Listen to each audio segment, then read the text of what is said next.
G'day and welcome once again to the chat room. It's really nice to have your company. I was talking to a bloke 2 days ago, I think, and he was telling me that he's got faith in himself. And I thought, that's a really small thing to have faith in. Not that I said it to him, I was far too polite. And then I thought about the problem of having faith in anything, because I've been reading all this stuff from Richard Dawkins saying that having faith in anything is just nuts. So I thought, I need to talk to Phillip Jensen and find out about faith. Phillip Jensen, g'day. The biggest nut you know. You're interested in nuts and the view of faith. I got it. Expert on everything. Yeah. Faith. Now, is faith a good thing or a bad thing? Are you in favour of faith? Not much. Because the word's so muddied these days that I'm not sure people know what they're talking about when they're talking about faith. Or they may know what they're talking about, but I use the word differently to the way they're using. And when a community uses the same word in completely different meanings, then communication disappears. Okay, right. I will at this stage produce my very large dictionary. I won't show you the front of it because it has the maker's name on the front, and I won't show you their name unless they send me a lot of money. Yes. Now, let's find out. This is a dictionary which says faith means the following. Faith means, it hasn't been cut out, it's here. That's good. Faith means strong or unshakable belief in something, which is all right so far, then adds, especially without proof or evidence. Well, hang on to it there. Strong and unshakable belief, I don't think is faith. Oh, right. Within the Bible, the Bible's written in Greek, the New Testament's written in Greek. There is one word that is translated belief and faith. Right. It's exactly the same word. In English, we have two sets of words, I think because of the verb. That is, you've got a verb to believe, but you haven't got a verb to faith. No, right. And so we need a noun and a verb. We need a noun and a verb because sometimes the Greek word is a verb, sometimes it's a noun. So in some part, say in John's Gospel, it often gets translated as belief, doesn't it? Yes. And elsewhere, the same That's right. word, same Greek word, becomes faith. Faith. And there's no difference in meaning in the Greek, and there should be no difference in meaning in the Bible. Right. Now, the Bible and Christians don't own the English language, and people can make the English language mean whatever they mean. But it means when we translate into the English language, we've got to translate into the language that people are speaking. That's unshakable belief. Yeah. Well, an unshakable belief is by and large stupidity, I would have thought. Right. I mean, anything could be right. I mean, I've always known you as Kel, but if you turn out not to be Kel but turn out to be Frank, well... I'd be very frank with you. Thank you. And I know you're Frank. Fred, you couldn't have done anything with Fred, could you? I have a belief, I have faith that you are Kel. And because Christian belief is real belief, we can actually say what would falsify it. Oh, absolutely, yes. I mean, Clifford Warren used to say, this is what would falsify my faith if the chief rabbi in Jerusalem sent a telegram to the Pope, say, cancel Easter, we found the body. he said we can specify what would disprove the Christian faith. No, but if the rabbi was telling the truth, yes, yes. And it was all. Yeah. So, or kosher, you were going to say, weren't you? But you couldn't. That would be naughty. So, but if the rabbi actually, or anybody actually found the real body of Jesus buried in a tomb in Palestine, then it's over. It's over. Christianity is wrong. So it's not unshakable. It's not unshakable. We can say this would falsify it. So that bit of the definition is wrong. Yeah. And then the second bit gives the impression by saying unshakable and something else belief. Yes, strong or unshakable. No. Belief is belief. Yeah. Whether it's strong or not. There was that psychologist some years ago, Mr. Isink, Professor Isink, who used to say that the more certain the data that would show a hypothesis to be correct, the more casual people were about believing it. But when there's little evidence, people hold it fanatically. Right. Now, the strong belief, he would say, yeah, well, it's strong because you've got very little evidence. Strength of belief is no indication. It's trying to use something that's happening inside of us to compensate for what's not really there or we're not certain is there. Right. Faith is faith. Faith is belief. Belief is faith. So if I'm standing on George Street and I say I believe I'm standing on George Street, it doesn't have to be strong belief. No. If I'm standing on George Street, I am. It's just that's what you believe. You might be wrong. Could be Kent Street and the signs have misled you or something like that, or your memory has or whatever. But the strength of your belief is no indication as to whether you believe or not. Right. You either do or you don't. So the strong and the unshakable belief. Therefore, you have faith. Yes. That you are in George Street. Yeah. Yes, I do. I've got faith. I'm in George Street. It's the same thing. Where are you? Well, I'm in George Street. Yeah. Saying I am in George Street is the same as saying I have faith that I'm in George Street. Yes. It's just stating a fact. Yeah. Okay. We're taking this. The reason we're doing this is not to say that the dictionary is wrong or anything like that, but that faith is a difficult word for Christians to use in a non-Christian world. No, we're doing it because we're both pedants. yeah, that's right. We're actually trying to tease out what faith is, because In the way people use it today. because the non-Christians use it one way, the Bible uses it another way, and Christians are muddled between the two. The last bit of the definition says especially without proof or evidence. Yeah. And that's almost, you've got to hold it, as you were saying, very strongly, because there's nothing there to support you. Especially when there's not. You can Yes, float that's off the right. ground, with nothing supporting Yep. you if you just concentrate hard enough. There are three words that are used by the non-Christian world. There's knowledge, Yes. there's belief, there's faith. So knowledge is something I'm certain about. Right. Belief is something that's reasonable. Faith is something that's, well, there's no evidence, but I want it to be. So if we say something really familiar to us and very important in the Reformation to us, like we are justified by faith, that's going to be misunderstood, isn't Yes. it, by the world around us? Yes, completely. Right. I think. I mean, I love the phrase, and I know where it comes from. I know its history. Where, you and I are committed to that kind of great discovery of the key to understand the scriptures that Martin Luther came by. But the word faith has moved in modern English since the time in which it was translated from Luther into English. Okay. A bit later, I'll get you to come back and give us some words we can use Okay. instead of faith. But let's keep unpacking this a little bit. Well, in fact, let me take you to those words now, because we're a bit confused and you're going to be worrying about it. So if I don't want to say faith, what can I say? It's easy. Rely, trust, depend. Okay. And see, faith has a flip side, faithful. So you should put your faith in things that are faithful. To put your faith in something that's faithless will mean that your faith will let you down, because the faithless will let you down. Now, you rely upon the reliable. Depend, you depend upon the dependable. Right. Trust, you trust the trustworthy. Now, the beauty of those three words is that they've got nothing to do with knowledge or lack of knowledge, Yep. and they're not religious.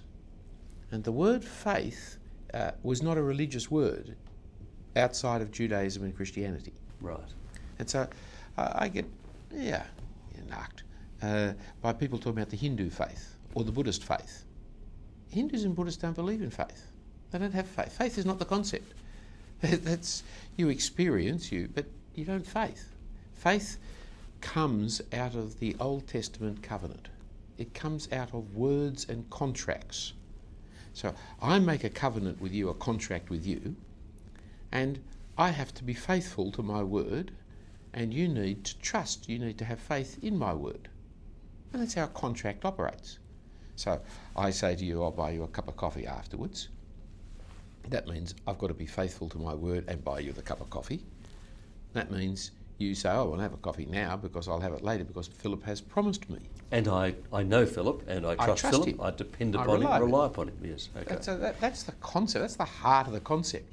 In fact, it's more than that. It's the heart of the character of God, isn't it? Yes. Doesn't God say to his people, trust me, I'm trustworthy, I am depend on faithful. me, I'm dependable, rely on me, I'm reliable. That's right. I brought you out of Egypt, I've done you know what I've done. And I've made promises to Abraham, Isaac and Jacob, and now I am doing that which I've promised, because I am a faithful God. I am the faithful God. And at that point he was very different to the other gods of the ancient world, because they either were fickle, like the Greek gods who changed their minds from day to day, or they were instant gratification gods like the Canaanite gods, where you're not worried about the long-term future. You just, can I have crops now? Can I have rain now? And some people today use God in that kind of instant gratification method.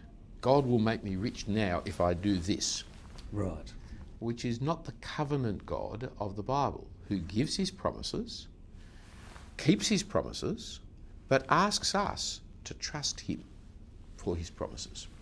I had a friend who was into that instant gratification thing, and I came to the conclusion that his view of God was like the great machine in the sky. Yes. He just had to put in the coin and the can would roll out like that. It's the cargo cult. Yes. So, you know, the Papua New Guineans, when they first, I think it was the Papua New Guineans, when they first heard of Christianity and saw aeroplanes come, and drop all these goods. They prayed for the gods of the aeroplanes to come and drop goods. Now, you can't blame them because their view of gods were that. Gods were the powers and forces that blessed you or cursed you right now.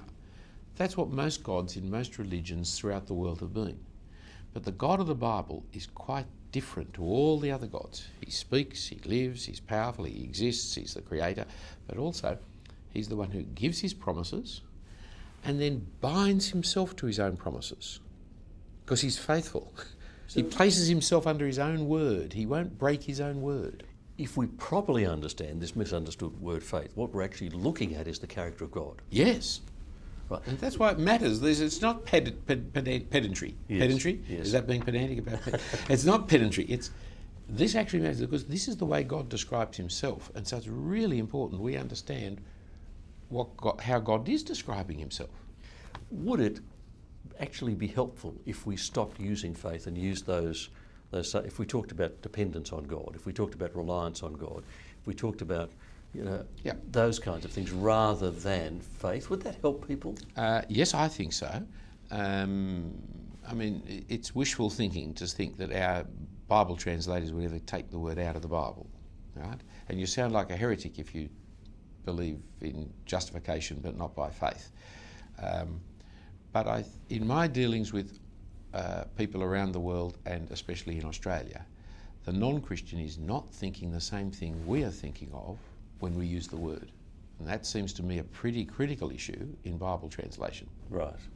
Because the modern English has moved like your dictionary. So even if we can't expect the Bible translations to change, if we sit down and we're talking about the Bible with a friend, we're in a Bible study group, if someone's preparing a sermon, they can bear this really important linguistic issue in mind, can't they? Yes. I try and, if I'm going to use the word, and I fall into the word because of habit, it's our word.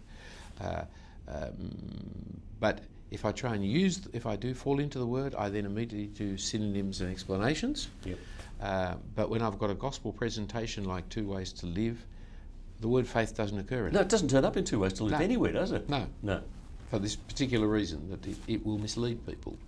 The other thing that's misleading about faith, I was watching someone on television one night when I couldn't sleep, which will teach me to find the wrong channels, and they was talking about, I forget what the Bible story was, but the person in the Bible story had faith in them. They were like a battery charged up. Yes. They were full of faith. Yes. And their faith, the stuff inside them, is what was doing whatever was being done, healing the woman who touched the hem of his robe or something. But it was her faith, inside her, charged up like a battery. Yeah. Now that's an odd view of faith, yes, is it and not? you've got to increase the amount all the time. You've got to keep the charge going. And if it doesn't work, it's your failure. Yes, it's your failure of faith. Yeah.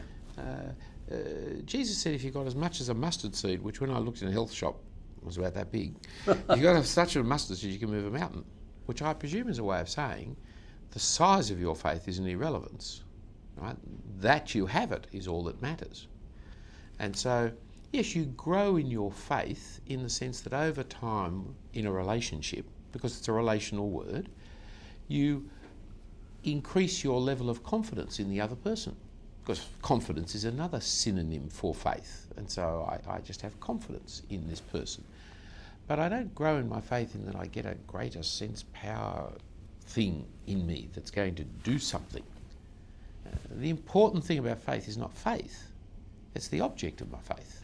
Just before we come to the object of faith, is atheism a faith? Oh, absolutely. Yes.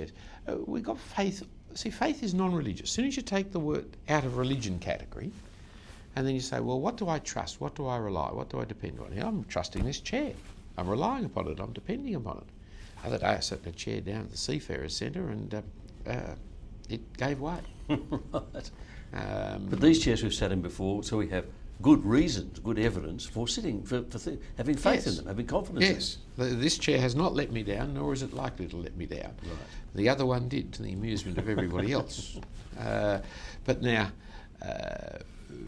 depending, when I get on the bus to go down to Circular Quay, I trust the bus driver. I trust that he can drive. I trust that he knows the way to Circular Quay. I trust that the sign he put up at the front of the bus saying Circular Quay, he was not telling a lie. I trust that he's not going to kidnap me. I trust the bus that it's not going to break down. I'm operating on faith all the time, in loads and loads of ways. And everyone is. Atheist, Everyone is. believer, unbeliever, everyone is operating in Even faith. have I mean, you talked about your friend who had faith in himself. Even to have the faith that my brains can rightly analyse and understand. Yes, yes. So this is not just imagination, that the words actually have got meanings and can communicate. You can't not exercise faith. Okay. If faith is, in a sense, that misunderstood, but also that universal in that basic sense of we all trust, then you say it's the object of faith that makes the big difference. That's the key. That's right. So I have faith in this chair, which is holding me up. The other day I had faith in another chair that let me down. Misplaced. It was misplaced faith. Yes. Not just my bottom, but the faith was misplaced at that point, you see. And so the difference between the two is not my faith. I had equal faith in both chairs. It's the object. It's what you're putting the faith in. Yes, that is the key. And so, yes, you can say I'm justified by faith, but it was always, even if the right understanding of the word, it was always a shorthand. I'm justified by faith in the death of the Lord Jesus Christ on my behalf. That's a big statement. We're just justified by faith. And we cut it down like that because we want to say we're justified by faith in the Lord Jesus as opposed to justified by works that I do. But really the difference is I'm justified by faith in the Lord Jesus and his death on my behalf, rather than being justified by faith in myself and my own efforts and works at making myself acceptable to God. Who I have faith in. Now, this is important because for Christians, assurance of salvation fits into this area. If we start thinking that our salvation depends on our faith, we could be a problem. But if we see it as dependent upon the object of our faith, that's where certainty and assurance comes from, surely. Yes, yes. You know the old question that, if you were to die tonight, Kel, and God say to you, why should I let you into my heaven? What do you answer? And yes. The average non-Christian will say, well, because I was a good person, because you're a fisherman and I'm a fisherman, or something or other. And they're always wrong, because the second word of their answer is I. And so that shows they've got faith in themselves. The Christian often says, because I believe in the Lord Jesus Christ. But that's wrong too, because it's still my belief that is saving me. It's because Jesus died for me. Yes. I'm the object, not the subject of that sentence. Yes. And so as soon as the person says, because I, they're wrong. Yes. I tried this out with a missionary friend once who was trying, a woman who was going in the mission field, and I said, now why would God let you in? And she said, because I said, see, you're wrong. Oh, really? That's clear. She said, no, I'm right. And I said, no, you're wrong. Because it's got to be because Jesus, not because I. She said, I think I'm right. I said, you finish the sentence then. Always let someone finish the sentence, especially a woman who wants to go into the third world as a missionary. She said, I was going to say, because I have nothing to plea except the death of Jesus.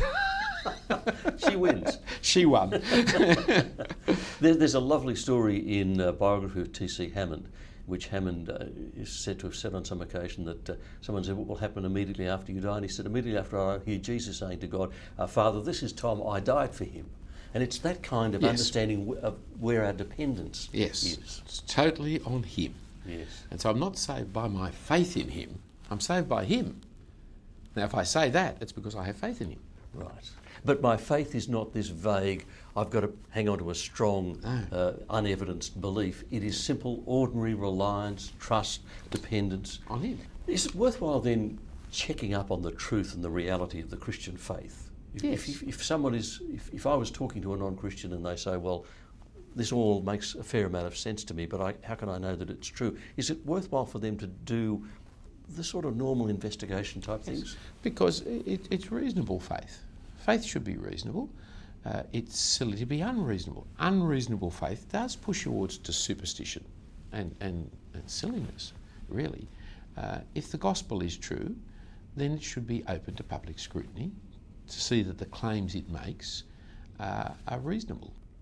Well, that's a word that Dawkins will use. He will say that reason doesn't come into it. Reason is not involved at all. So how do faith, reliance, dependence, trust connect with reason? He says he doesn't study Christianity because there's no point studying something you don't believe in. But then he writes books on the subject. Yes. I think that's unreasonable. I think if I want to debunk something, I need to actually read up on the thing I wish to debunk, even if I don't believe in it, especially if I don't believe in it. But I'm not sure that was the question you asked. No, it was really about his argument that that faith cannot have any connection with reason. The minute you start talking about faith, reason goes out the window. It can't have a role to play. I'm more than happy with that. But that's a good illustration of why we must never talk about faith. Right. That's why we need to translate the Bible differently, because what he's talking about has got nothing to do with Christianity. It's that thing we found in the dictionary. It's that thing which doesn't translate with the Greek family of words. He's got a thing called superstition. Yes. No one in the Western world wants to say, I'm superstitious, even those who are.